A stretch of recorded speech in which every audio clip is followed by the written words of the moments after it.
Isolation. All of us, to a certain degree, need some degree of alone time. The extreme version of alone time is isolation, when somebody isolates themselves from others. So again, I think it's natural and normal, and obviously different personalities even have a greater capacity for alone time and even have a greater desire for alone time, and others don't. But I think to a degree, regardless of your personality, I think everyone needs a certain amount of alone time. When it turns into isolation, when you detach or remove yourself or separate yourself from other relationships, totally, that is not healthy.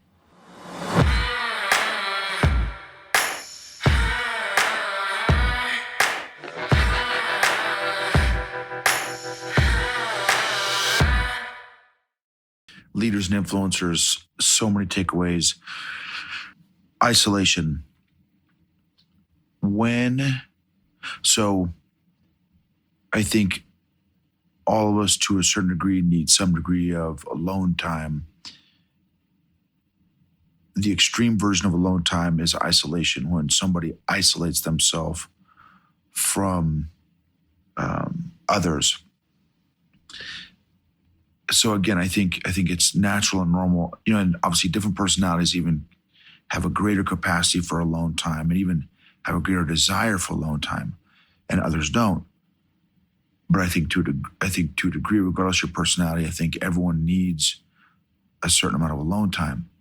When it turns into isolation, when you detach or remove yourself or separate yourself from other relationships, totally, that is not healthy.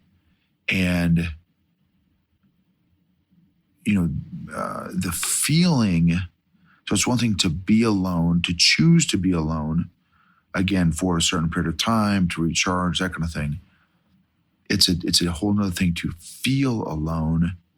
And then it's a whole nother thing, again, extreme, to isolate yourself. And again, I think it's important to really pray about and be about being aware enough to know where you're at on that scale. Are you just in a phase where you're just needing some alone time, you need to recharge, if that's how you recharge?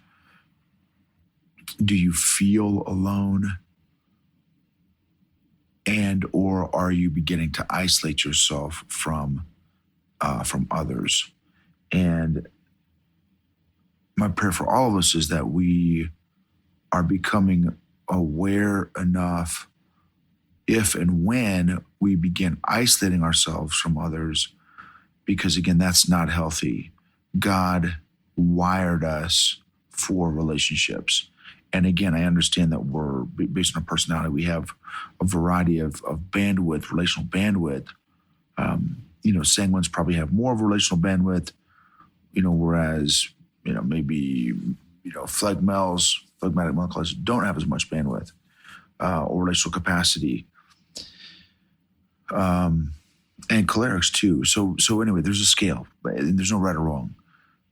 The point is, my prayer is that we're all aware enough,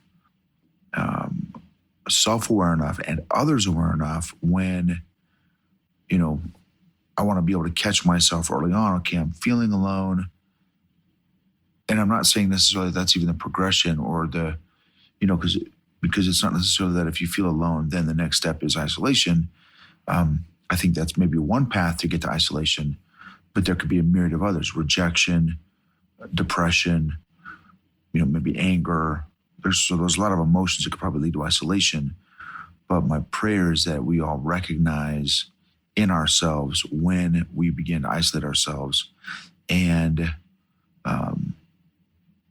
also be tight enough as a tribe, as a community, to recognize when one of the folks in the community is beginning to isolate themselves also.